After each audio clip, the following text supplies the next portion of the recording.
Diplomats and negotiators from nearly 200 countries struggle to reach a global accord on reducing emissions to ease the impact of climate change. Today was scheduled to be the last day of the so-called COP26 summit in Glasgow, Scotland.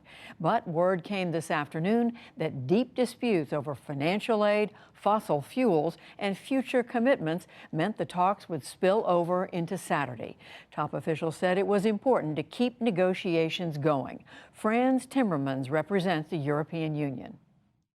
The whole of humanity is in danger, and the ones who are in immediate danger are the ones living on small island states in the Pacific and the ones in the Caribbean who are suffering every year with the weather becoming more and more erratic. So I think there's a lot of people already suffering now, but the whole of humanity will be suffering dearly if we don't change our behavior. William Brangham is covering the latest on these talks and files this report from Glasgow on how this day has gone and the issues that divide countries. As the scheduled last day of this summit began, Glasgow's weather matched the mood outside. As attendees filed in, a few lone protesters stood watch.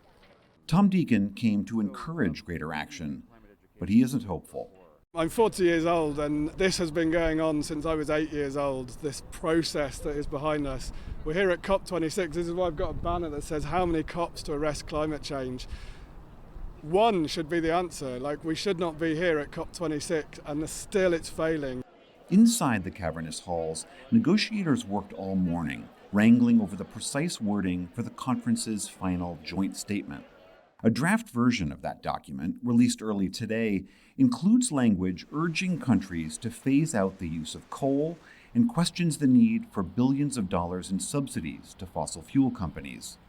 It was less clear about how much aid would be provided to the developing nations that are suffering the present-day impacts of climate change. Salim ul-Haq is a Bangladeshi scientist and researcher who's been to every one of these conferences. In the last hours of the COP is where the final political horse trading takes place amongst the ministers who are here in Glasgow, and some issues will go to heads of government. Mr. Kerry will call Mr. Biden, and Mr. Biden will call President Xi, and they'll sort a few things out that will have to go up to that level. Always happens that way. Many of the activists crowded inside today wanted negotiators thinking about the future, but acknowledging the present. Miriam Talwisa is an activist from Uganda. The solutions coming through out of here should be reflective of two realities: that the effects and the damages and the losses resulting from the changing climate are here today, and the future is unknown. Benjamin Ryan Yawaki is an indigenous activist from Minnesota. There's so much at stake with respect to situations that are happening in Minnesota with the drought that we had this summer.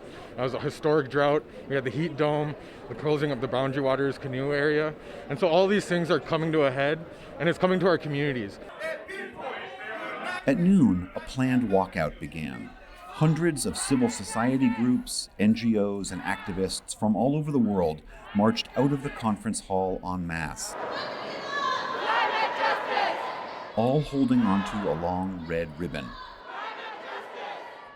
Outside, they joined a large demonstration that had formed on the perimeter of the conference. The speakers, protesters, and signs all demanded action. At one point, the protest was joined by the so-called Red Brigade, a group of climate-minded street performers. As the day wore on inside, some ministers and negotiators acknowledged their work was far from finished. The text is the bare minimum we need to walk away with. We need to hold the line. We owe our children, our grandchildren. The First Minister of Scotland, Nicola Sturgeon, said the world was watching. If it doesn't get across the line, it's only going to be because of a lack of political will, political determination, and political leadership. And this generation of young people are watching. Let's not let them down. The day ended as it began. A small crowd of protesters outside, negotiators continuing their work inside.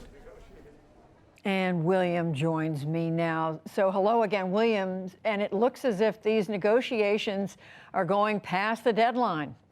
That's right, Judy. I mean, on some level, this is to be expected. This happens at a lot of these UN conferences. I mean, there are just so many details to get through. You mentioned some of them. The first and foremost is this, what's called the emissions gap, and that is the chasm, and it is a chasm, between what nations have pledged to cut with their emissions and what is needed to cut with emissions to get down to stopping the planet from warming an additional 1.5 degrees. That has been the whole goal. One minister today said that the target of 1.5 degrees is hanging on by its fingernails. Another issue, of course, is the issue of subsidies. And this is the somewhere around $500 million that governments all over the world give every year to oil and gas companies to subsidize their work and to keep gas prices low. John Kerry today referred to those subsidies as the definition of insanity, but the language in the draft report that was issued this morning is a little fuzzy on what we ought to be doing about those subsidies. And then, of course, as we've been talking all week long, there is this issue of aid to the developing world. Wealthier nations promised $100 billion, but they have failed to deliver on that. According to their own reporting, they've failed by, say, $20 billion. Oxfam estimates that that's almost $80 billion that they're short. So lots of issues to work out. And William, we are seeing that a consensus position on fossil fuels now seems to be softening. And we understand there's been difficulty in even getting this language in these agreements in the past. Why? No, you're exactly right, Judy. It is striking that we are at the 26th climate conference, and there still is this intense debate about minuscule language changes with regards to fossil fuels. We know they are the principal driver of climate change. One of the factors, and there are many, is that the oil and gas industry is very influential. I mean, one group known as Global Witness did an analysis, and they showed that the oil and gas industry has more representatives here than compared to any other country. So their interests are being looked after and lobbied on behalf of. It's also important to remember that this process all goes under consensus. There are 200 nations here, and they each have to agree to this. And so some nations that don't want to see progress made, they can hold the process up, and they have been. We'll see what happens. The next draft document comes out tomorrow morning at 8 a.m. Into the weekend, William Brangham reporting for us from Glasgow. Thank you. You're welcome, Judy.